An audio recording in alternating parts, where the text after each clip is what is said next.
ዝኸበርኩም ኣባላት ወድብና ህወሓትን ሲቪል ሰርቫንት ትግራይና ዝኸበርኩም ኣብ መቐለን ከባቢኣን ትነብሩ ተመዛበልቲ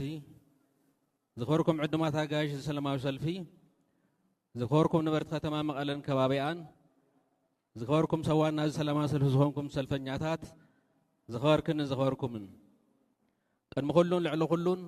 ኣብ ውሽጢ ዓድን ዝተፈላለዩ ወፃኢ ሃገራትን ትነብር ህዝቢ ትግራይና እቲ ብትእዛዝ መንግስቲ ብልጽግና ለካቲት 16/2018 ዓመተ ምህረት ዕላው ዝገበሮ ትግራይና ከም ስጋ እንስሳ በጣጢሱ እንተኽኢሉ ህዝቢ ትግራይ ዓዳው ገይሩ ባሕጭርን ጋሂሉ ክብተን እንተዘይኽኢሉ ድማ እንበርኪኹን ህገዝ ዘመቻችዎ ፍጹም ፀረ ሉዓላውነት ትግራይና ዝኾነ መግለፂ ምስ ተሰምዐ ህዝብናን ትካላት ትግራይናን ከየወዓሉ ከይሓደሩ ኣብ ሓደ ረቢቦም ንፈተውት ህዝቢ ትግራይ ዝሓበነ ንኩሎም ፀላእትና ድማ ዘደንገፀ ድምፂ ኩላወ ኣስሚዖም ኣለዉ እዚ ቁጥዕ ረዶ ህዝባዊ ማዕበል ሎሚ እውን ህዝብና ሰራዊት ትግራይናን ኩሎም ትካላት ትግራይናን ከም ወትሩ ንፀላእትና ዘይቆርጦም ዓረ ምዃኖም ደጊሞም ብዕሊ ምግላፆም ዘለና ዝለዓለ ክብርና بسم ودبنا حوحاتن بسم عندك حابن يسمعني زخبركم إذا كي مجلس بورد مرزا إثيوبيا عند إعلام حزب تاعتقرأين أمحار نزل علمنا تدامين خنورو حزب خلي الأمحار على عيلون أبغون نسلفون حزب تقرأين من بركة على يكون ده أمبر وديت منجست إثيوبيا سلز تردهم بحزب خلي الأمحار بحبشة بلي أنا محراد ما بفلاي سمع زنا يرغبن حزب محرا كم تجمير كياز الله فلا لا ينتهليون بموزة مرد أنس في التحمل بوسانا ألم توديث نابخالي قونسي كم زي تأتو نوزر كايا قوام من تقورز الله قال سن أخبرنا نقصالون قال ساتنا هركم تقصل بمتأماني منجست إثيوبيا أبزوان كي أواجهنا سيدا وعلا وزقبر اللمهنيات أبز حالف ثلاث عامات روعة ورهن حزب تقرأي كابقت مدريد أفيو راح كركب اللوز بالكند إعلامه تقورون الله ينايت إفقات مد الله وغيره حزبنا بصلاح تاوز انت تداخمو نداد يقهل كالكيلو أبتنا وسن تقرأي زاكو زمنا وقع قلت مسارح يكون هذا تعاتق ششو سراويتو دمكينات مولع زحاقنا الشرحيو حزب تقرأي مسألة الربحان سبتاز سلسة قالسة بمنجست إثيوبيا حماق مرأيات وسيدو بكلتشين 13 عام تمرت يهج ماس كبر بزول الشفان قبل علز بناس فوز أمون بسلاح تايف أمون زلوا جونوسايد مؤسسال مرز أكيد كار كل كيلو ميلو بقلتم حزبنا عن سراوي تقرأينا كم 13 كلتشين 15 عام تمرت زفر موسم كديدو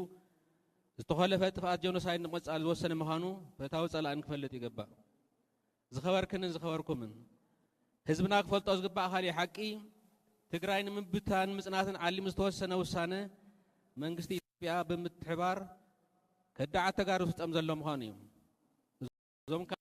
لو متدس دك تقرأي مسيلهم حازون سردو نزولو زلو كان تخنة تمامري زم محاضرة تمزاولتي ملسو منجست فيدرال تمزاولتي نمربط خي ملز عنك فيفلت انزولو زنورون أبكراوان أبسلمتن مس عفار أبزو واسون كبابتاتن مسراوت إثيوبيا وجينهم أنصار مخبار لألون تقرأي تكوسون تقدر لا تقرأي مسوات تخفل زجورن يوم حزون وسانة منجست إثيوبيا سعيبو أو حزب تقرأي تفترة قط عين مزحالن نتبولت كاوسانا وزي ملكه بيت فرد بموساد بقبل كامج أرش مرة تقرأي مهجار علمه لأخته حزام يصرحكم زلوا في اللتن وديتهم كفش الكلاسين يجبا زخبركم من ودبنا حوحات حوشكا استراتيجيك عمتات تقرأينا نسلام كابزلهم صنع امنات عند قدي هالسمع بريتورا انك تكبر بولوتوس كاوش اقام بزاتا مفتاح سعيرهم يوم حزون من الباس دخون سبب عدل ليركم سعرهم ايقوارصون ون يكون دا امبر منجست إثيوبيا تعقست استراتيجيك عمتات تقرأي كم فرحين تسعرينة تنقصيرو ابتحرت ورر تظل حزبنا بحسب بهراو عبللا جيوغرافين ديموغرافين بمغيارن بهراو كبرون مننتو نحديقو جزاتاو حدنتو بحيل ملتي منزعو نحان سابن نحوارون زتواتها تقرأي نمفتار اب سدتن فقدو قدار كيدان تدربيو مسوغان تسألي لزنبر على 3.5 مليون حزبنا بحمامن طميتن يرغفن يحلقن يزلو نتا بمسواعت ولودታት خبيران تعاقبان صنح تقرأي بمقراس حزب تقرأي بزي مربت اتريفكار نمبتتان زعل موديت بقالس كلنا خفش اللي قبا حزب تግራይ እዚ ኩሉ ዝተዋደደ ሽርሕን በደልን እናተፈጸሞ ብትዕግስቲ ንሰላማዊ ፍታሕ ዝምህፀን ዘሎ ዋጋ ኹይናትን ሰላምን እንዳዕዳዕዩ ስለ ዝፈልጥ እዩ እዚ ማለት ግን ከም ህዝቢ እናጸነተን መረበቱና እናቆራረስዎን ሰውኢሉ ክፈቅድ ማለት ኣይኮነን ህዝብ ትግራይ ንባዕሉ ጥራሕ ዘይኮነስ ንህዝብታት ዝሃገር ንብሔራዊ መንነቶም ተወዲዎም ክቃለሱ ዓርሶም በዓሶም ከም መሓድሩ መስዋዕት ተኸፈለ ህዝብ ምዃኑ ናይ ቀረባ ታሪክ ዝምስክሮ እዩ ስለዝኸውን ኩሉ ፈታውን ጸላእን ክፈልጦ ዝግባእ ሓቂ እንተሃለወ ዝቁረስ መሬት ትግራይ ይኹን ዝጠፍእ ህዝቢ ከም ዘይህሉ እዩ بمسوات ولدات تعاقب زمصا كبرن جግነትን ህዝቢ ትግራይ ኣብዚ መዋቕል በጽሑ ዝሕፍር ታሪክ ስራሕ ዘበቲ ብምዃኑን ብዕጽምቲ ደቅካ ዝተሃነጸት ውድብካ ሕወሓት ሕዝውን ቃልሲ ወኣደቅካ ዓቂባ ንምሓስ ህልውናኻን ላዕላውነትካን ከምኡን ንምርጋጽ መሰል ዓርሰ ውሳነ ሃብ ትገብሮ ቃልሲ መሪሕ እጃማ ከም ትዋጻእ ክንራገጸልካ ንፈቱ ዝኸበርኩምን ትማሊ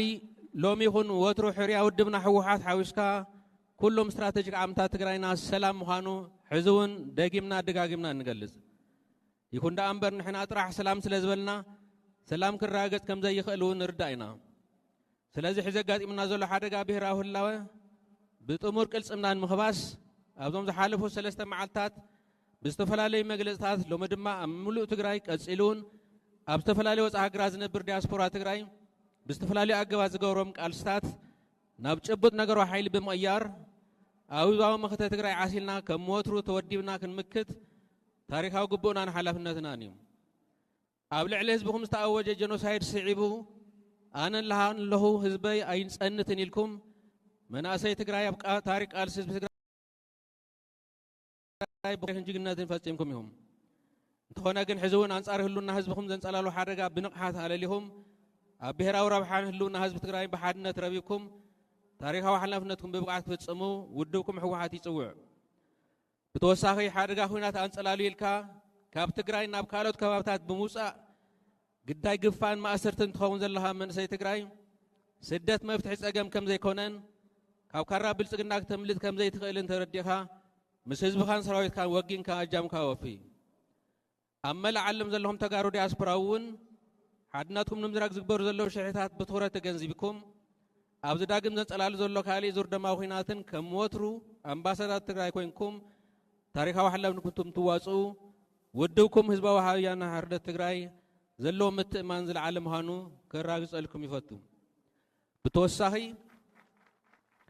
ፖለቲካዊ ፈላልያና ከም ዘሎ ኮይኑ ምስ ኩሎም ኣብ ብሔራዊ ረብሓን ህልውና ህዝቢ ትግራይ ዝተሰለፉ ፖለቲካዊ ውድባት ትግራይ ተደጋጊፉ ክሰርሕ ዘለዎ ቁርብነት ህዝባውያን ሓርነት ትግራይ ብዛጋጣሚ ደጊሙ ክገልጸልኩም ይፈቱ ዝኸበርኩምን ብቐንዲ እዚ ትግራይ ካብ ዓለም ህዝቢ ትግራይ ካብ ገጽ ምድሪ ንምጥፋእ ዓሊሙ ብመንግስቲ ኢትዮጵያ ንምክያድ ምሽብሻብ ዝግበረሉ ዘሎ ደማዊ ኹናት ንብሔር ብሔረሰባትን ህዝብታትን ኢትዮጵያ ተመሊሱ ኣቃጺሉ ከም ዝውድኦም እውን ንጹህ ህሊና ዘለዎ ሕድሕድ ኢትዮጵያዊ ብዕሊ ክርዳእ ይግባእ እንትርፊ ብኹናት ብኻሊእ ክነብር ዘይኽእል መንግስቲ ኣብ ዝሓለፈ 8 ዓመታት ህዝብታት ኢትዮጵያ ሕድሕዶም ክዳመይ ገይሩ ስርዓት ብልጽግና ሕገ መንግስትን ኩሎም ሕግታትን ሃደሽ ተሸቢሉ ኣብ መንጎ ትግራይን ኣምሓራን ኣብ መንጎ ዓፋርን ሶማሊን ኣብ መንጎ ኣምሓራን ኦሮሞን ኣብ መንጎ ኣምሓራን ጉሙዝን ኣብ መንጎ ኦሮማን ሶማሊን ኣብ መንጎ ደቡብ ምዕራብ ኢትዮጵያ ዘሎ ብሔረሰባትን ዘይዛሪሓዎ ሕዙን ፈጺሞነሉ እምበር ህዝቢ ትግራይ ናይ ምብርካፍ ወፍሪ ምስ ወገነ ብረት ኣፈሙዝ ኣዚሩ እቲ ብዋናነት ኣብ ኣምሓራን ኦሮሞን ዘካይዶ ዘሎ ውግእ ከም ዝቕጽል ዘማተ ኣይኮነን ፖለቲካዊ ጸገማት ብዘተ እምበር ብወታደራዊ ሓይሊ ስለ ዘይፍታሕ ተገዲድካ ወይ ተዓንፊንካ ንዝሓለፉ 8 ዓመታት ኣብ ዘይምልከተካን ደምካ ደም ከልቢ ኮይኑን ኣብ ዝተርፈሉ ኹናት ተጠጢቅካ ዘለኻ ሰራዊት ብግልጽግና ፍሉይ ሓይሊ በታኒ ኣድማን ምልሻን በቃ ይኣኽለኒ ይዋጋእኒ ትብለሉ ግዜ ሕዚ ምዃኑን ክትርዳእ ይግባእ እዚ ደማዊ ወታደራዊ ጥፍኣት ንምክያድ ምክንያት ከኣላልሽ ዝጸንሐ መንግስቲ ኢትዮጵያ ሕዚ ምሉእ ጥፍኣት ንምፍጻም ዝኣወጀ ኣዋጅ ኣብ ትግራይ ጥራሕ ተሓጺሩ ዝተረፉን ኣይኮነን ሙሉእ ቀርኒ ኣፍሪቃን ሰገር ቀይሕ ባሕሪ ማእኸላይ ምብራቕን ዝሕምስ ምዃኑ ብሓፈሻ ደላይ ሰላም እዚ ከባብን ዓለም ለኽተን ብግቡእ ክርድኡን ዝሓደገኛ ሳዕብን ዝህለው ካሊእ ዙር ደማዊ ኹናት ጠጠው ንምባል وانت وجامن خوفي نصوع أموداتا كنت هذا ጸልመተ እንተ ጸልመተ